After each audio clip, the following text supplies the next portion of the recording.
भारत के इतिहास में आज एक सुनहरा दिन है। आज का दिन भारतीय इतिहास में 15 अगस्त 26 जनवरी की तरह लिखा जाएगा। आज केंद्र सरकार को किसानों के संघर्ष के आगे झुकना पड़ा और तीनों काले कानून वापस लेने पड़े।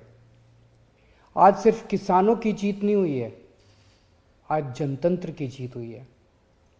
आज किसानों ने सभी सरकारों को बता दिया, जनतंत्र में सरकारों को हमेशा जनता की बात सुननी पड़ेगी। सिर्फ और सिर्फ जनता की मर्जी चलेगी। कोई भी पार्टी हो, कोई भी नेता हो, जनता के सामने आपका अहंकार नहीं चलेगा। ये एक ऐसा संघर्ष था जिसने पूरे देश को एक कर दिया। इस लड़ाई में किसानों के साथ साथ मजदूरों, युवाओं, महिलाओं, आड़तियों, दुकानदारों ने सबने हिस्सा लिया। पंजाब हो या यूपी, बंगाल हो या केरल, पूरा देश किसानों के साथ खड़ा था। देश विदेश में रहने वाले सभी भारतवासी एक हो गए और इन सब ने मिलकर आज इतिहास रचा है। जिन्होंने धर्म जाति से ऊपर उठकर एक साथ सड़क पर तीनों काले कानूनों के खिलाफ ये लड़ाई लड़ी और आखिर में केंद्र सरकार को उनके आगे झुकना पड़ा, इन सभी की आज जीत हुई है। पूरी दुनिया के इतिहास में शायद ही इससे बड़ा या इससे लंबा कोई आंदोलन हुआ होगा। इतनी शांतिपूर्वक तरीके से इतने लाखों लोगों ने संघर्ष किया, कड़ी धूप में, ठंड में, बरसात में, पीछे नहीं हटे।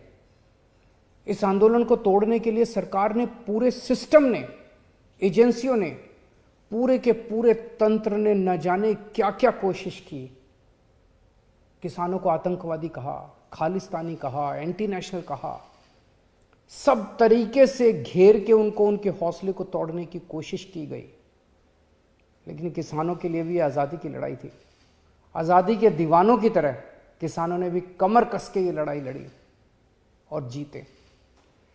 किसानों के प्रबल साहस के सामने वाटर कैनन का पानी सूख गया, सरकार की लाठियां टूट गई, कीलें गल गई, लेकिन सरकार उनका आत्मविश्वास और जज्बा नहीं तोड़ पाई। आज एक बात का दुख है, बहुत दुख है, 700 से ज्यादा हमारे किसानों ने अपनी जान गंवा दी। इसकी जरूरत नहीं थी, इनकी जानें बचाई जा सकती थी अगर ये कानून पहले वापस ले लिए जाते। हमारे किसान भाइयों और बहनों को इतने महीने सड़क पर बैठकर ठंड में, बरसात में, धूप में तकलीफ उठाने की जरूरत नहीं होती। आज 700 से ज़्यादा किसानों की जान चली गई, 700 से ज़्यादा परिवार उजड़ गए। आखिर किस लिए? इन शहीदों को मेरा नमन है, इनके परिवार को भी मेरा कोटि कोटि प्रणाम है। मैं उनकी आत्मा की शांति के लिए वाहेगुरु जी से प्रार्थना करता हूँ, उनके परिवार के सभी कष्ट दूर करें।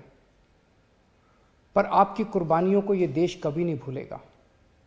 आज का दिन हमारे देश के बच्चों और नौजवानों के लिए एक सीख है कि अगर सही नीयत से, शांतिपूर्ण तरीके से संघर्ष करो, फिर चाहे मंजिल कितनी भी कठिन और दूर क्यों ना हो, सफलता मिलती ही है।